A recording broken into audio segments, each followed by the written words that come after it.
નમસ્કાર. રાજકોટમાં ટ્રાફિક પોલીસની દાદાગીરીનો વધુ એક વિડીયો સામે આવ્યો. પાર્કિંગમાં ઊભેલી ટુ વ્હીલરને ટોઈંગ કરાતા વિવાદ ઊભો થયો. છેલ્લા કેટલાક દિવસોથી ટોઈંગ કામગીરીને લઈ ટ્રાફિક પોલીસની કામગીરી ચર્ચામાં.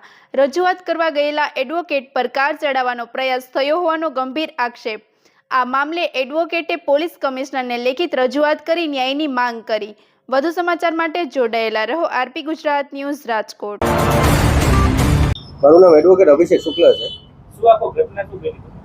આજે મારી ઓફિસ છે અયોધ્યા ચોકમાં 150 ફૂટ રિંગ રોડ ઉપર વિરલ હાઇટ્સ બિલ્ડિંગની પાછળની બાજુનું પાર્કિંગ અમારું જે ગવર્મેન્ટ અપ્રુવડ જે પાર્કિંગ છે એ પાર્કિંગમાં અમે અમારા વાહનો પાર્ક કરેલા હતા, ઓફિસના બધા મેમ્બર્સના અને અમારા બધાના.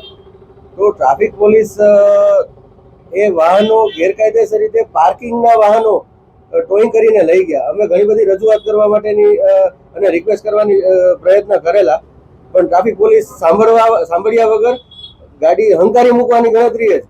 કોઈ રજૂઆત એડવોકેટ તરીકે હું એમને રજૂઆત કરું છું, હું એમને જણાવું છું કે હું એડવોકેટ છું, મારો મેમો લઈને તમે જો મને અત્યારે મૂકી દેતા, મારા કોર્ટે જવાનો સમય છે. કાયદામાં જોગવાઈ છે, સુપ્રીમ કોર્ટના ઘણા બધા ગાઈડલાઈન છે કે જ્યારે કોઈ પણ એડવોકેટ કોર્ટે જતા સમયે કોઈને રોકવા નહીં, એવી ગાઈડલાઈન ઘણી બધી હોવા છતાંય ક્યારેય પણ એક પણ વસ્તુ સાંભળ્યા વગર ટોઈંગ કરીને લઈ ગયા.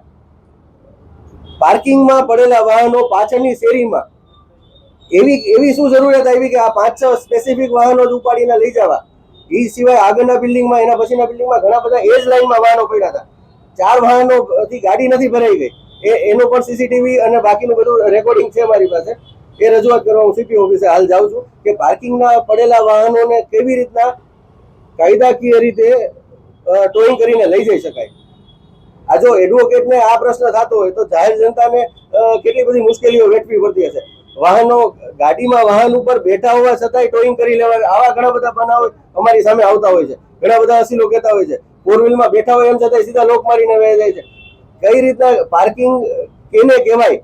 પાર્ક કરેલું વાહન એ તો ટ્રાફિક પોલીસ પીઆઈ જણાવે અથવા સીપી સાહેબ જણાવે, પણ પાર્કિંગમાં પડેલા વાહનો આવી રીતે ન લઈ શકે.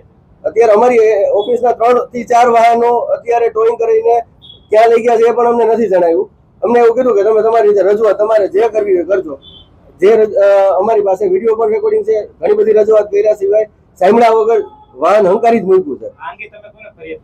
અમે ટ્રાફિક પીઆઈ સાહેબને તથા સીપી ઓફિસે હાલ જાય છે રજૂઆત કરવા.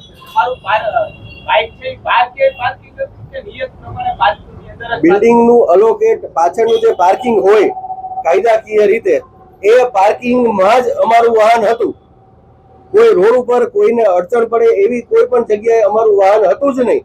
એમ છતાંય ખબર નહીં કેવી રીતના અને કોની રજૂઆતથી આવી રીતના પાર્કિંગમાંથી ગાડી લઈ જાય એ પણ અમને જણાવ્યું નથી. બસ કોઈનો ફોન આવ્યો અને અમે લઈ જઈએ છીએ. આ કેવી રીતના? આજ સામાન્ય જનતાનો પણ પ્રશ્ન છે ને એડવોકેટ તરીકે અમારો આજ સેમ પ્રશ્ન છે. ફોન આવ્યો છે એટલે અમે આવ્યા છીએ. ભલે વિડિયો ઉતારો તો અમને જ્યારે ભાઈએ કંટ્રોલ રૂમમાં ફોન કર્યો, પાર્કિંગમાંથી ઉપાડવાના રાઈટ તમારી પાસે છે, એમ તમે કહો છો. ગમે તે હોય, પાર્કિંગમાં કાયદાકીય રીતે તમે ઉપાડી શકો એમ તમે કહો છો ને. હજી કહું છું ના, એમ જવા દો એટલે તમે માથે ચડાવી દેવાના. હા, રાખજો રેકોર્ડિંગ. હજી અમે રજૂઆત કરી હતી તમે ચડાવી દેશો માથે. એટલે તમને રજૂઆત કરી છે તમે આવી રીતના માથે ચડાવી દો. જોજો રેકોર્ડિંગ રાખજો. આવી રીતના એડવોકેટની ઉપર ચડાવી દે છે. હા, હું અહીંયા વ્યક્તિગત આવ્યો નથી. અમને ફોન બરોબર છે, વ્યક્તિગત જોઈ લઈ.